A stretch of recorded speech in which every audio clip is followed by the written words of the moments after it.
अगर मैं आपसे कहूँ कि बस आप पीवाईक्यू सॉल्व करके नीट पीजी का एग्ज़ाम देने जाओ, तो आप नीट पीजी क्रैक कर सकते हो। तो क्या आप मान लोगे? क्योंकि हज़ारों स्टूडेंट्स ऐसे होते हैं जो बस पीवाईक्यू पे डिपेंडेंट होते हैं और वो बस पीवाईक्यू ही सॉल्व करते हैं और नीट पीजी का एग्ज़ाम देते हैं। और बहुत सारे बच्चे क्रैक भी कर लेते हैं और बहुत सारे बच्चे क्रैक नहीं कर पाते हैं। ठीक है? तो अगर आपको ये डाउट है कि क्या मुझे बस पीवाईक्यू सॉल्व करना चाहिए या उसके साथ कोई और चीज़ भी ज़रूरी है। मुझसे अक्सर लोग पूछते हैं कि अभी आखिरी के 30 दिन या 40 दिन जो बचे हैं उसमें क्या करना चाहिए, बस पीवाईक्यू पढ़ना चाहिए या साथ में जो मैंने रिवीजन स्टार्ट किया है वो रिवीजन करते रहना चाहिए। तो अगर आपको भी ऐसा कन्फ्यूज़न होता है तो आप इस वीडियो को पूरा ज़रूर देखना। वीडियो के अंत तक आपको पूरा समझ में आ जाएगा कि पीवाईक्यू का एग्जैक्ट रोल क्या है और पीवाईक्यू का लिमिटेशन क्या है और साथ में कुछ पढ़ने की ज़रूरत है या बस पीवाईक्यू सॉल्व करना है। तो hello everyone, welcome back to my channel. मैं हूं doctor Mantu, general surgery JR at BHU. जैसा कि आप भी जानते हैं कि पीवाईक्यू बहुत ही इम्पोर्टेंट होता है। कोई भी एग्ज़ाम के लिए प्रीवियस ईयर क्वेश्चंस इम्पोर्टेंट होते हैं। ठीक है, उससे ये पता चलता है कि एग्जामिनर का माइंडसेट क्या है, वो किस पैटर्न में क्वेश्चंस पूछते हैं और किस सब्जेक्ट से सबसे ज़्यादा क्वेश्चंस रिपीट होता है। ठीक है, तो ये सारे चीज़ पीवाईक्यू से पता चलता है। अगर आप पीवाईक्यू इग्नोर कर रहे हैं तो आप बहुत बड़ा मिस्टेक कर रहे हैं और हो सकता है कि आप बाद में रिग्रेट करो।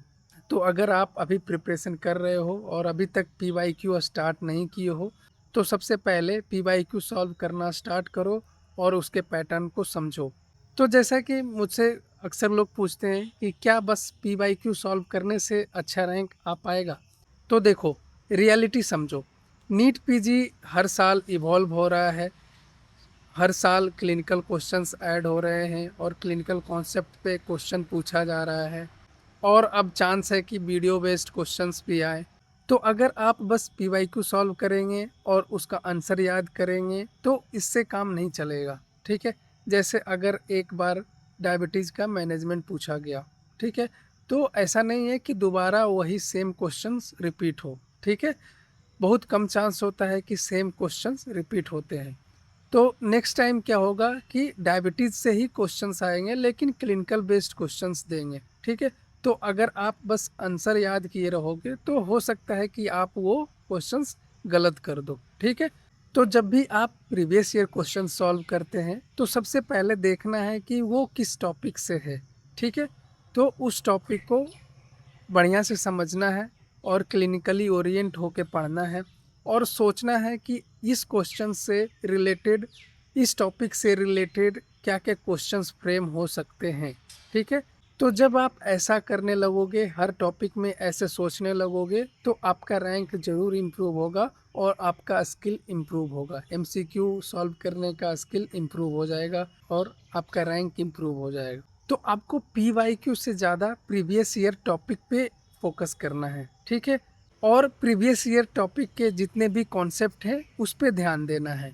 ठीक है, क्योंकि PYQ teach what has been asked but they don't cover everything that can be asked. Okay, तो बहुत सारे स्टूडेंट्स ऐसे होते हैं जो पीवाईक्यू पे फुल्ली डिपेंडेंट होते हैं।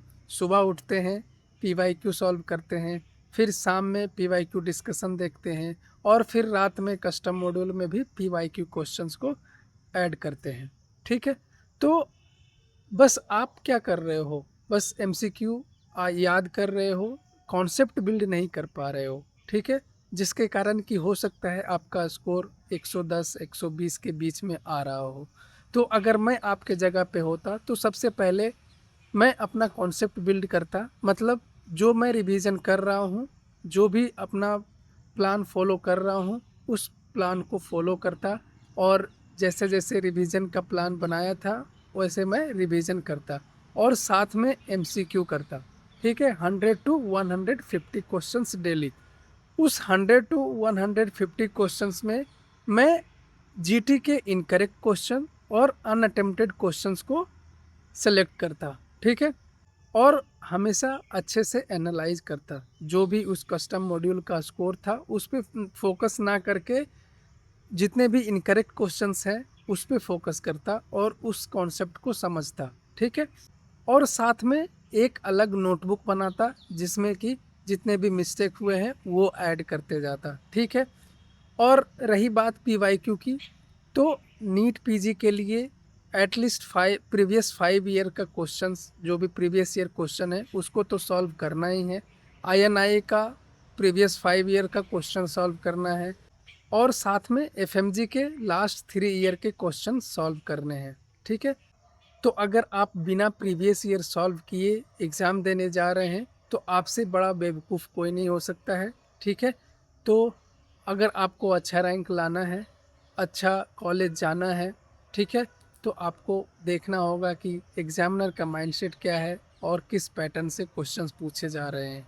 तो ओनली पीवाईक्यू इनफ है या नहीं, इस क्वेश्चन का आंसर आपको मिल गया होगा कि बस पीवाईक्यू पे आप डिपेंडेंट नहीं रह सकते हैं, साथ में आपको कॉन्सेप्ट बिल्ड करना है, आपको रिवीजन करना है और सोचना है कि कोई भी क्वेश्चन से रिलेटेड और क्या क्या क्लिनिकल वेनिएट बन सकते हैं, क्लिनिकल क्वेश्चंस बन सकते हैं।